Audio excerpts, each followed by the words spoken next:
여러분 안녕하십니까? 반갑습니다. 2015년도 1회차 2강 시작하겠습니다. 10번 문제입니다. 앨리스죠, 앨리스. 비합리적 신념, 인지, 정서, 행동이론, 아리비티 이론의 문제입니다. 그래서 아리비티 이론의 문제점은 뭐라겠죠? 비합리적 신념이다. 비합리적 신념을 어떻게 해야 돼요? 합리적 신념으로 바꾸는 것이 상담의 목표다. 단계다. 그래서 어떤 식으로 옮기냐? A, B, C, D, E, F 이거 뭐 잘 많이 했죠? 그래서 선행 사건이 나오고 또 내담자가 이 선행 사건에 대해서 비합리적 신념을 갖고 있고, 그래서 현재 어떤 결과와 결정이 일어났으며, 물론 뭐 나쁜 결과가 결정이겠죠. D, 상담자가 논박을 통해서 이 긍정적 효과가 발휘가 되고, 그래서 새로운 감정이 생겨서 합리적 신념으로 생활할 수 있도록 수정해 주는 거다. 이건 뭐 다 아니까 이 내용을 갖고 문제 지문을 보고 글짓기 하면 돼요. 어차피 글짓기는 정답이 없으니까. 문제 봅시다. A, B, C, D 모형에 따라서 우울증에 걸렸냐? 우울증이야, 우울증. 우울증 갖고 마음대로 글짓기 하세요. 선행 사건. 예를 들면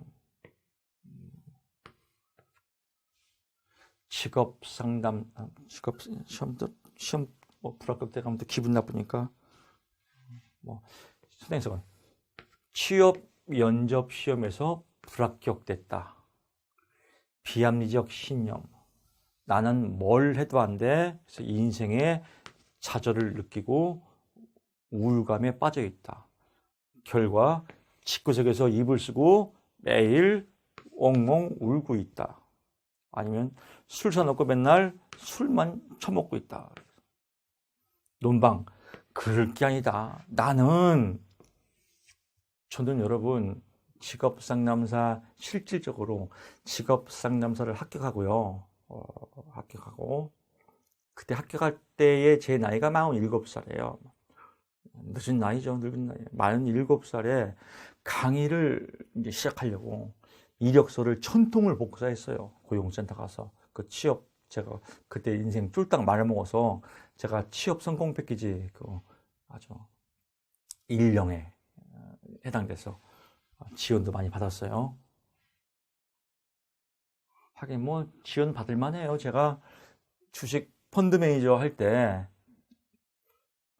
하루에 많게는 몇백억씩 거래했었습니다. 정부에 세금 겁나게 많이 냈어요. 제가 아주 애국자예요.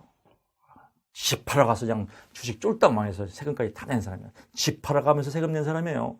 저 죽으면 국립묘지 안장돼야 돼요. 하여튼 논박을. 나는 이력서 1000통도 돌려받고 강의짜리 한 300번 거부당한 것 같아요. 서울, 경기 다 거부당했어요. 처음에. 경력도 없잖아요. 그래서 저기 서정리, 평택에 거기서 이제 강의를 시작하게 됐죠. 떨어진 것도 스펙이다. 여러분 당신 보니까 취업 잘 될 것 같아. 이렇게 논박을 통해서 효과. 그래 나도 할 수 있구나. 그래 한 번 떨어진 건 스펙이야. 역경을 거꾸로 하면 경력이지. 하나 경력 산 거야. 그럴 때 그래 새로운 감정. 나는 할 수 있어. I can do it. 아싸! 이렇게 해서 새로운 힘이 났다. 뭐 이렇게 소설 쓰면은 무조건 5점입니다.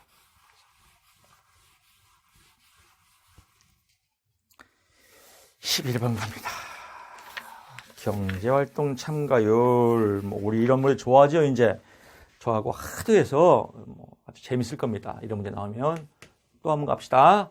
종인구가 있고 여러분들 뭐 그 다음에 쫙 나올 겁니다. 생산 가능 인구가 있고, 생산 가능 인구는 15세 이상 인구라고 하고, 이 생산 가능 인구는 다시 경제활동 인구와 비경제활동 인구로 나누더라. 이 비경제활동 인구는 다시 실업자와 취업자로 구분되더라. 다 알죠? 경제활동 참가율을 구하시오. 문제가 경제활동 참가율을 구하니까 경제활동 하려면 여러분 힘이 나야 되지 않겠습니까? 무엇을 먹어야 된다겠어요? 생강을 먹어야 힘이 쫙쫙 올라온다. 그래서 생강 곱하기 100이다. 강은 경제활동 이렇게 유추한다. 실질적으로 모든 병의 근원은 몸의 온도가 낮아서 생긴대요. 감기도 몸의 온도가 내려가서 생기는 병 아니겠습니까? 여러분 감기 걸리면 뭐 먹어요? 생강차 먹지 않습니까? 몸이 열이 올라오도록. 생강, 생산 가능 인구분의 경제활동 인구 곱하기 100. 뭐 보기에 숫자가 다 정해져 있고 공식은 이렇게 다 알고 있고 경제활동 참가율 공식도 다 알고 있고 계산기 가져가고 그대로 숫자만 눌리면 답이 딱 나옵니다. 산수 문제가 돼버렸죠. 11번 짚고. 다만 미션 소수점 셋째 자리에서 반올림하시오 라고 했으니까 셋째 자리에서 반올림해서 둘째 자리까지 쓴다. 이게 첫째고요. 두 번째 문제 보게 되면 35986 하나만 가봅시다. 15세 이상 생산 가능 인구가 35986이에요. 35986 1000명이거든요. 그래서 이 1000명을 꼭 써줘야 돼요. 또 성질 급한 사람은 또 3598 뭐 더하기 뭐 1476 더하기는 이렇게 쓰면 다 0점이에요. 3598과 3598 1000명은 엄연히 다른 숫자입니다. 그렇죠? 이런 거 여러분 잘 조심하시고요. 12번 문제 갑니다. A 회사의 9월 말 사원수는 어쩌고 저쩌고 나오는데 입직률에 대한 문제입니다. 직업정보. 그래서 요즘 들어서 입직률이 많이 나와요. 직업정보의 계산 문제에서는 구인 비율과 취업률 그리고 입직률 이렇게 또 자주 나옵니다. 입직률은 회사에 들어가는 겁니다. 입직률은 회사에 들어가는 방법이 어떻게 들어가요?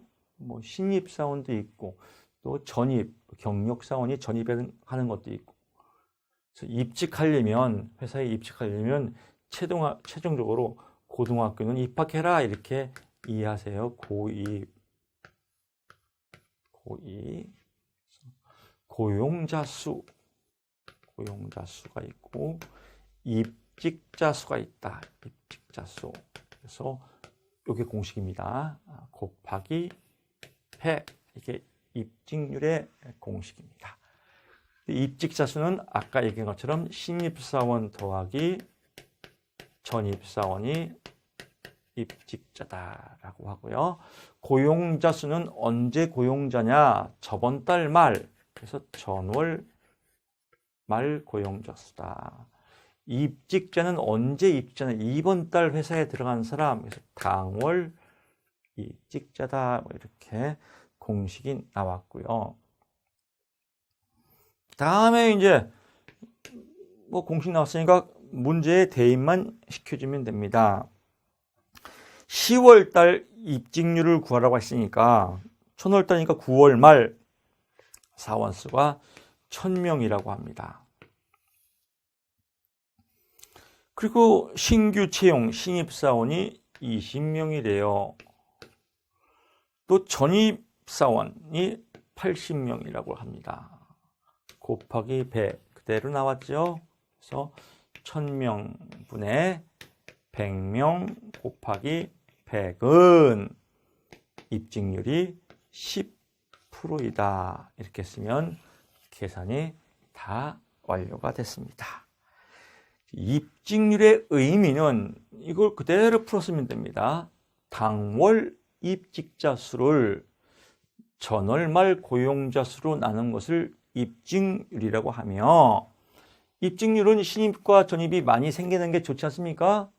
그래서 입직률이 높다는 것은 그만큼 경제활동 참가가 활발함을 의미한다. 이렇게 쓰면 아름다운 또 게스탈트가 만들어졌습니다. 입직률 어렵지 않고 나오면 항상 숫자가 똑같다. 이렇게 보시면 될 것 같습니다. 자, 13번 체계적 둔감화의 의미를 쓰고 3단계 체계적 둔감화.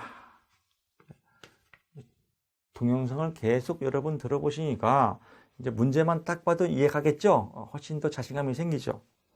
체계적 둔감화.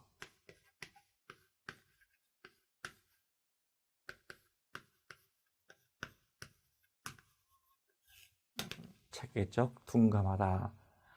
행동주의에 나오는 불안감소 기법이죠. 그래서 의미를 쓰고 3단계를 설명하시오. 뭐 의미를 쓰면 그냥 이렇게 막 아까 한 대로 막 주절주절 쓰면 돼야 하는 범위 내에서 행동주의에서 불안감소 기법의 하나로서 이렇게 쓰면 뭐 쭉쭉 내려보면 됩니다. 3단계. 제가 지금 예를 들면 주식에서 이제 망했어요. 옛날에 망해서 불안해요.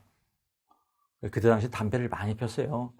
지금은 이제 담배를 끊었지만 그때 당시는 하루에 한 3갑씩 폈어요. 뭐 주식쟁이 노름쟁이죠. 뿔 그냥 사팔아 막 이거.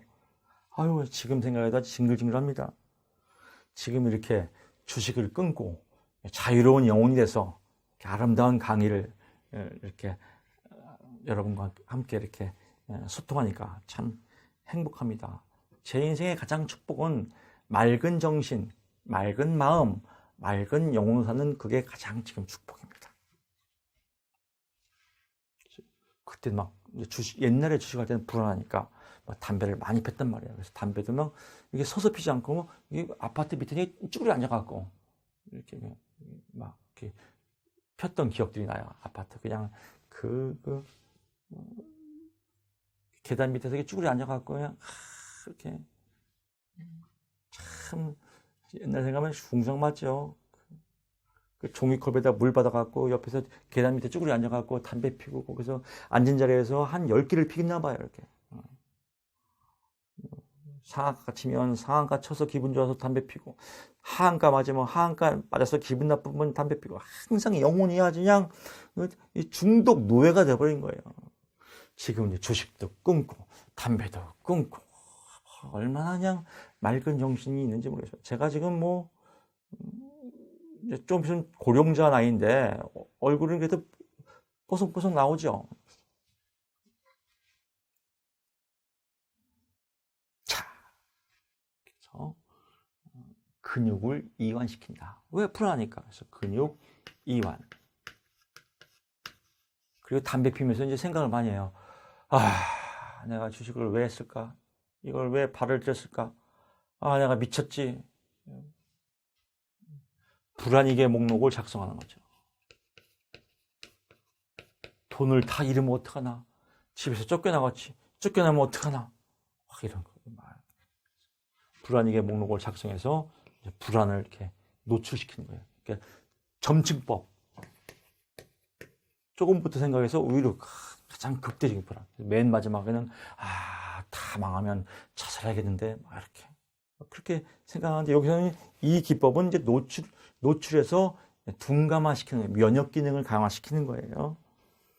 그래서 맨 마지막에는 둔감하다. 그래서 불안이 감소되거나 소거되는 단계다.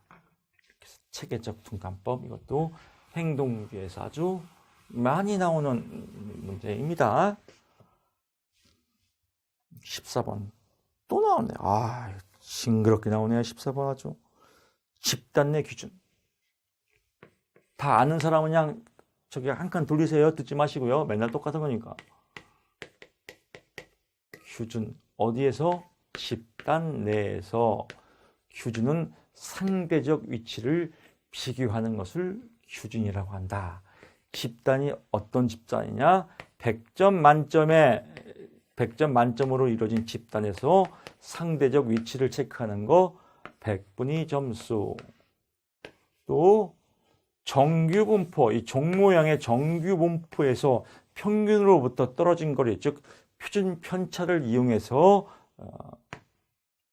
상대방을 비교하는 것을 표준 점수, 일명 지점수라고도 하죠. 3번 1등급부터 9등급까지 나눠서 등급으로 1등급부터 9등급 개인의 점수를 등급에 집어넣고 등급으로 비교하는 것을 표준 등급이라고 한다. 가장 대표적인 것은 고교 내신제, 또 스테나인 점수라고도 한다. 이렇게 봤고요. 14번도 끝났습니다.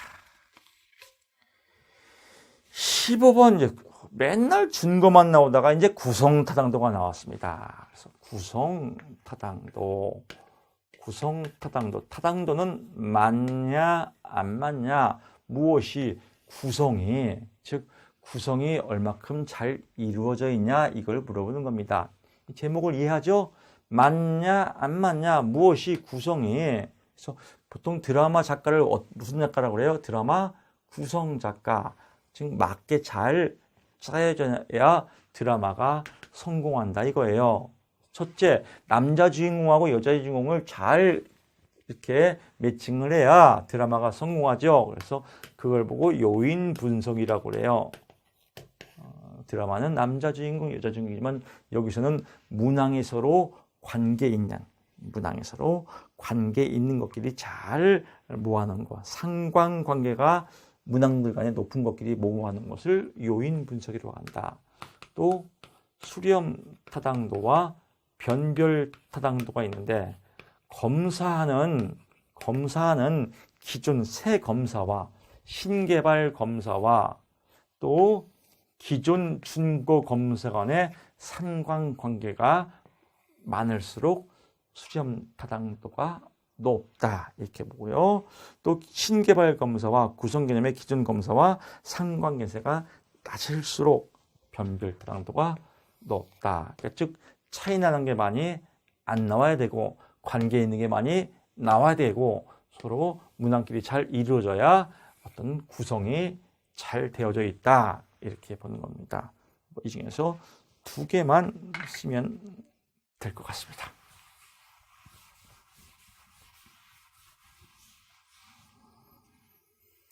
16번 갑니다. 결정적 분석법. 결정적 분석법. 결정적 분석법이라고도 하고 결정적 사건법이라고도 하고 또 중요 사건 기록법이라고도 한다.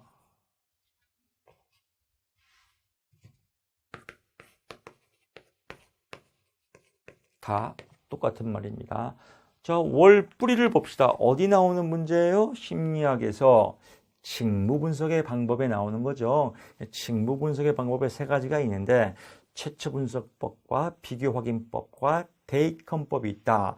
근데 그 중에서 최초 확인법에는 뭐 면담법, 질문지법, 뭐 체험법, 근데 중요사건 기록법 이런 것이 있다. 그래서 최초 분석법의 한 파트에 결정적 사건법에 대한 단점을 물어보는 겁니다. 원뿌리가 흐름을 알면 더 이해가 빠르죠.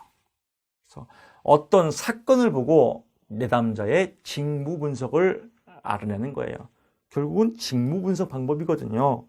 그래서 어떤 하나의 사건을 갖고 징후를 분석하는 방법이니까 전체에 대한 징후 내용을 파악할 수가 없겠죠. 일부의 내용 갖고 판단하니까 전체적인 징후 내용을 파악할 수가 없다. 이게 단점이겠죠. 왜? 일부 사건만 보고 판단하니까. 또 일부 사건을 보고 전체 직무를 판단하려고 하다 보니까 전체 직무를 또 다 아는 사람이 판단을 해야겠죠. 그래서 전문가가 판단을 해야 돼요. 전문가가 판단을 해야 되는데 전문가가 또 여러 가지 데이터를 종합해서 판단하다 보니까 시간이 오래 걸리고 비용이 많이 든다. 또 주관적으로 판단하다 보니까 주관적으로 왜곡 가능성이 있다. 이 세 가지 있으면 됩니다. 많은 시간과 노력이 필요하다. 전체 직무를 파악할 수가 없다. 주관적 판단으로 인한 왜곡 가능성이 있다. 이렇게 쓰면 정말 아름다운 답입니다. 그래서 아름다운 게스트가 또 만들어졌습니다. 17번 갑니다. 상담자가 내담자에게 좋은 영향을 주시는 언어적 행동과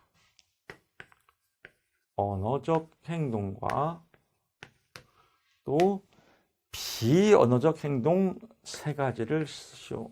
비언어적 행동. 여러분이 만약에 이런 문제가 나왔다. 이런 문제가 상담하게 많이 나와요. 이번 2015년 1회차에도요.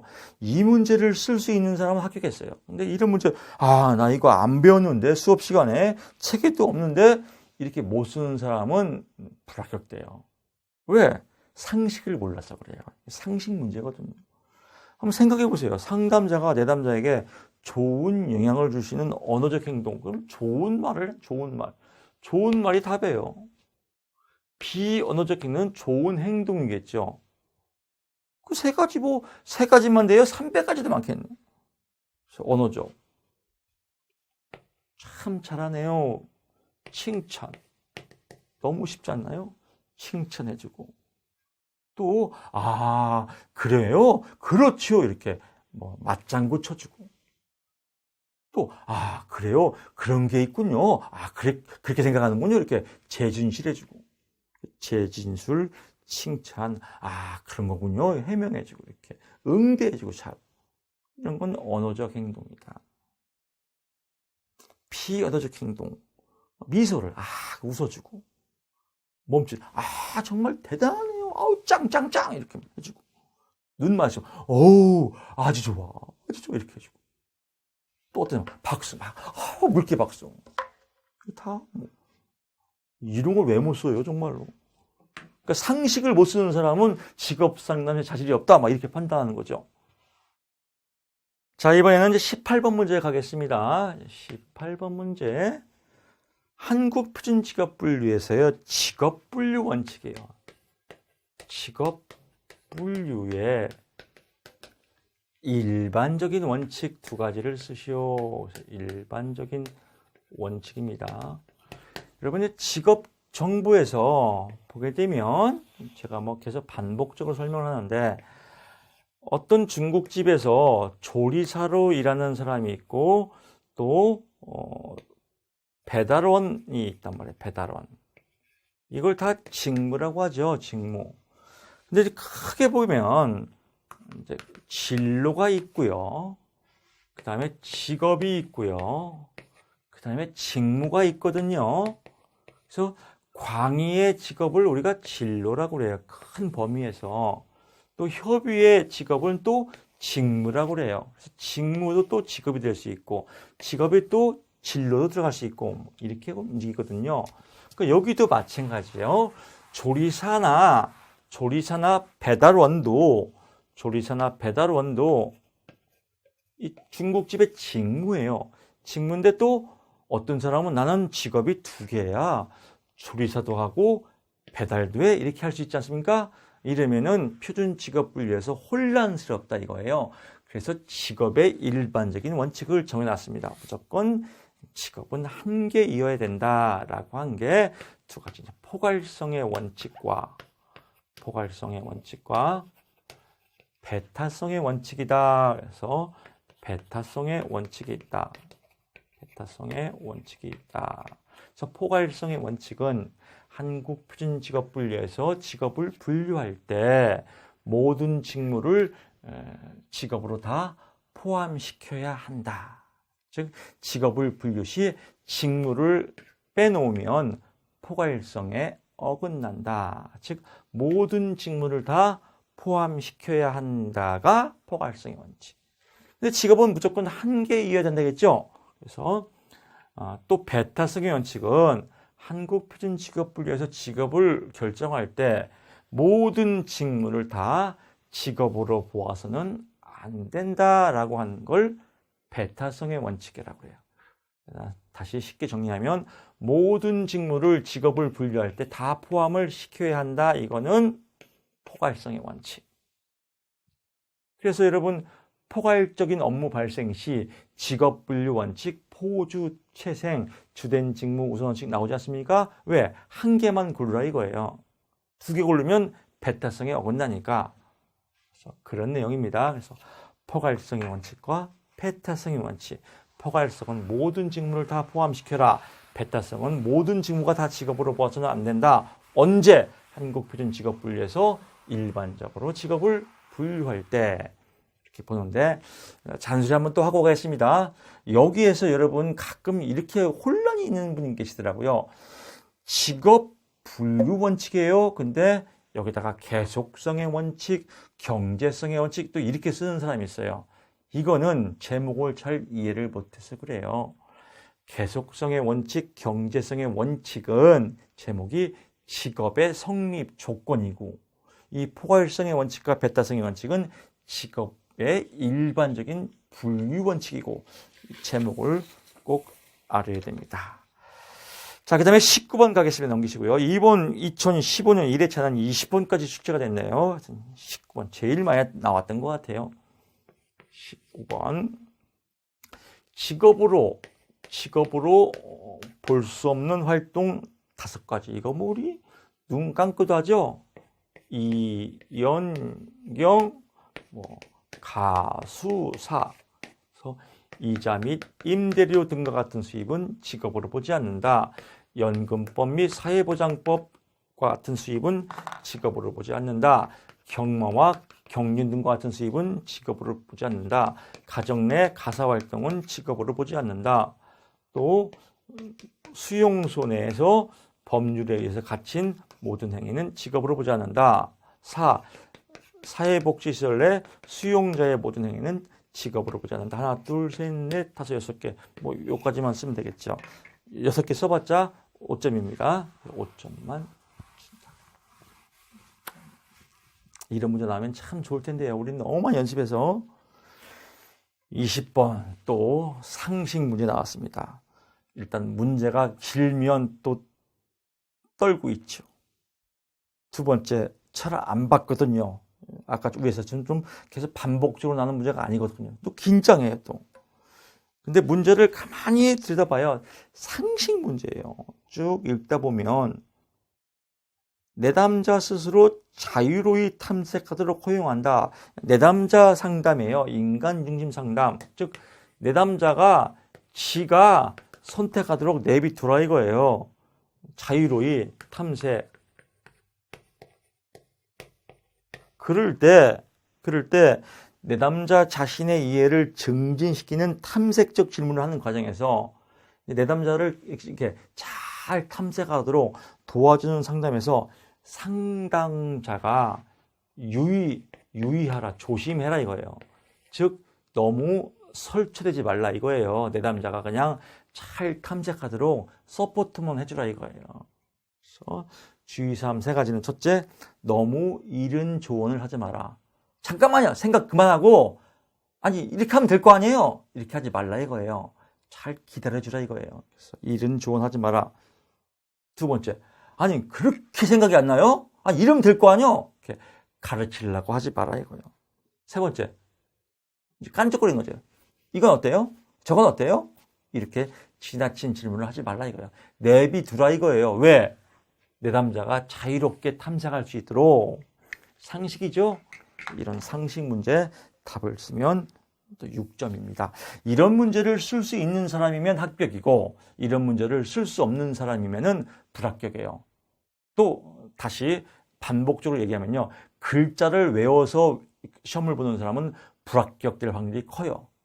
다만 제목을 이해하고 키워드를 외워서 제목과 키워드를 매칭한 다음에 거기에 합당한 내용을 내 스스로 자유롭게 쓰면은 그런 분들은 합격이에요. 그렇게 우리는 직업 상담사가 레벨이 높은 자격증이지 않습니까? 이렇게 융통성이 있고 또 인지 능력도 있고 이런 사람이 직업 상담사가 돼야 됩니다. 그래서 사고 능력, 좀 상식적인 사고 능력을 좀 여러분 발휘하시면 이런 문제는 오히려 더 유리한 문제가 될 것 같습니다. 이상으로 해서 2015년 1회차 해설을 모두 마치겠습니다. 수고 많았습니다.